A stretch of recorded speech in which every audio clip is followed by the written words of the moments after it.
What do you get when you combine Greek culture, Nigerian roots, and a basketball phenom? The answer? The Greek freak, Giannis Antetokounmpo.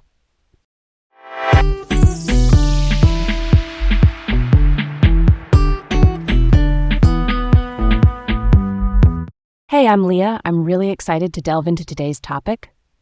And I'm Garrett, super pumped to talk about this basketball legend. Welcome to Laid Back Learning with Leah and Garrett.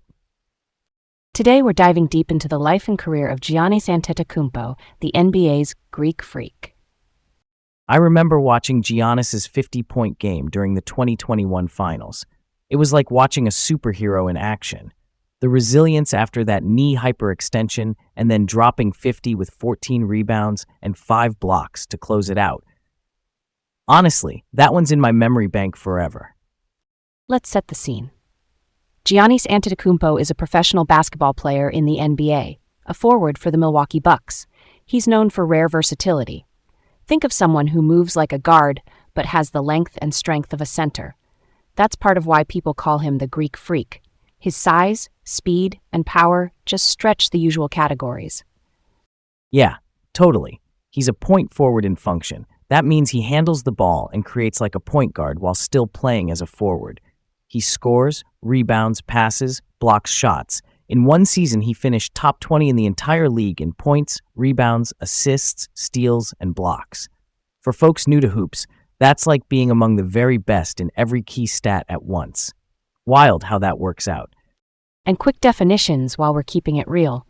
MVP means Most Valuable Player, the top regular season award.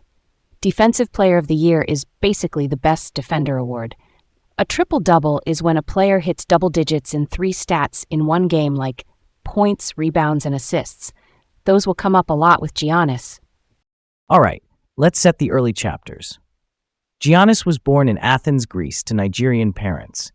Because Greek nationality law follows something called jus sanguinis, which is citizenship by blood, he didn't automatically get Greek citizenship at birth.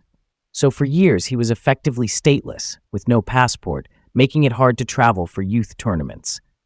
That shaped a lot of his early life. He grew up in Sapolia, a neighborhood in Athens, and he and his brother Thanasis helped their family by selling items on the street. That kind of grind builds resilience. He started playing basketball a little later than most stars, around 2007, and within a few years he was playing for Philathletikos, a club in Greece's lower divisions. For context, that's semi-pro level, not the top league. By late 2012, he signed a deal with CAI Zaragoza in Spain. That's a pro club that often scouts young talent. It included NBA buyouts, meaning he could leave for the NBA if drafted. Around the same time, big teams like Barcelona were looking at him. His measurables and open court speed had scouts buzzing, even if the raw numbers were modest for an 18-year-old. Then in May 2013 came a turning point. He received Greek citizenship, which finally gave him a passport. That unlocked the logistics to attend pre-draft workouts and, just sign an NBA contract. He declared for the draft, and in June 2013, the Milwaukee Bucks picked him 15th overall. Not a top 5 pick, but very much a bet on potential. When he joined Milwaukee, he took jersey number 34, combining the last digits of his parents' birth years, 63 and 64. Family shows up in all his choices. Early on, he was a teenager learning the league. Still, you could see flashes. He blocked shots, ran the floor like a gazelle, and his feel in transition stood out. Pretty soon, he was putting up triple-doubles and leading the team in everything. Okay, middle stretch. Under coach Mike Budenholzer, who is a head coach known for a pace and space style, Milwaukee built a 5-out offense. 5-out means all 5 players space out to the three-point line to open the paint. That gave Giannis huge driving lanes and simple reads.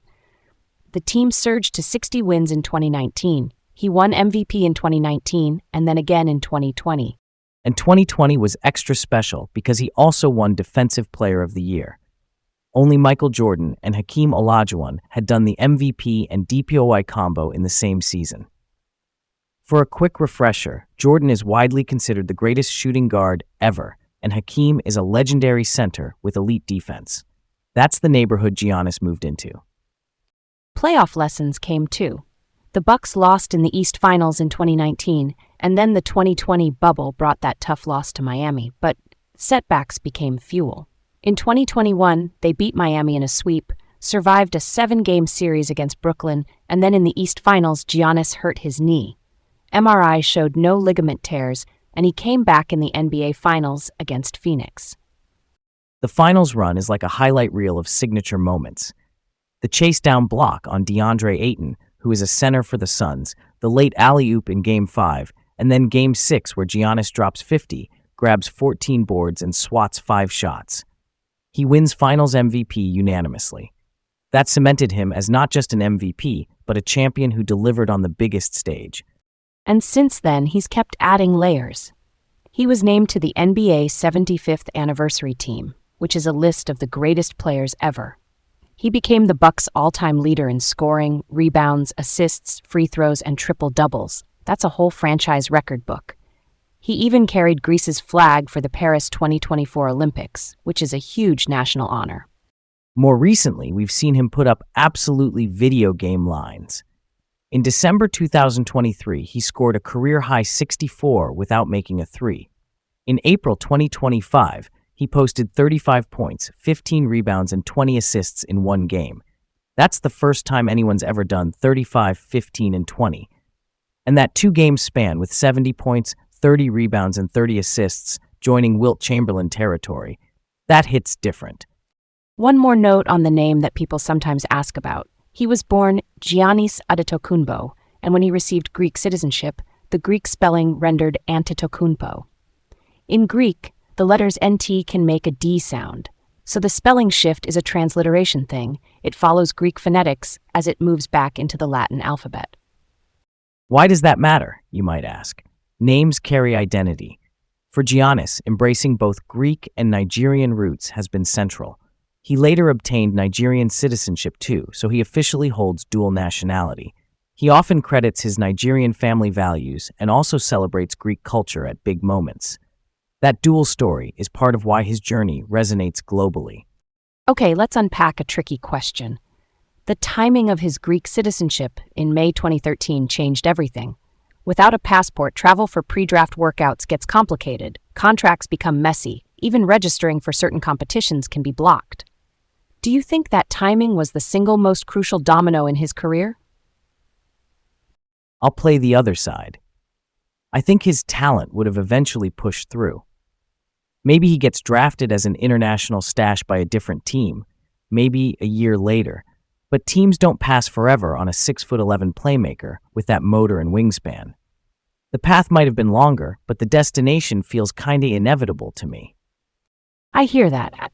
But statelessness is not a minor speed bump. It changes access. A player who can't easily travel, can't be seen in person by multiple teams, or faces paperwork hurdles can slip in draft position or even get shelved. And with prospects, windows are short. I think the passport flipped a light from dim to bright right when he needed it. Fair. And for athletes in similar spots, the system can be unforgiving. If you're not in the right tournament at the right time, your stock takes a hit. So yeah, citizenship likely accelerated his arc. I just keep coming back to the idea that the raw ingredients were so rare that someone, somewhere, would have made sure he got a shot. Maybe the real answer is both. The talent was special, and the timing of citizenship allowed that talent to be visible when it mattered most. Also, for anyone wondering why Greek law worked that way, jus sanguinis just means you inherit citizenship from your parents, rather than the soil you're born on. So kids of immigrants can be born in a country and still not be citizens. That's a lot of pressure on a young athlete's future. Speaking of visibility, pop culture helped too. The Disney film Rise told the family story, from selling goods on the streets to the draft and beyond, and the Greek Freak nickname became a global brand. I could get behind a future documentary that really digs into his community work and how his family keeps showing up courtside, tracing how that support system sustains him through slumps, injuries, and big wins. Totally. And even on the court, the story keeps evolving. The NBA introduced an in-season tournament, the NBA Cup, and in December 2024, Milwaukee beat Oklahoma City for the title, with Giannis named tournament MVP. It's a new kind of accolade, but it fits his pattern. He shows up when there's something to win. Counterfactual time. What if he hadn't received Greek citizenship before the 2013 draft? I'm picturing a scenario where he stays with Zaragoza in Spain longer. Spain's ACB is a top European league. Sharpening there could have boosted his skill set, maybe improved the jumper earlier, and he might have entered the NBA a year or two later, a bit more polished. I can see that. But staying longer in Europe might also change his development curve. The Bucks built a system around him early. That kind of organizational commitment is rare. If he's drafted later by a different team, maybe he isn't the day one centerpiece. Maybe he becomes more of a role flex, and the franchise never pivots fully to his strengths. That could shrink the trophy case.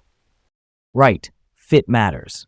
Milwaukee's 5-out scheme under Budenholzer was like a tailor-made runway for his drives. If he lands on a team with two non-shooters clogging the paint, that downhill momentum gets jammed up. And suddenly the narrative shifts. People start overemphasizing the jumper and underestimating the rim pressure that makes him elite. And championships are fragile.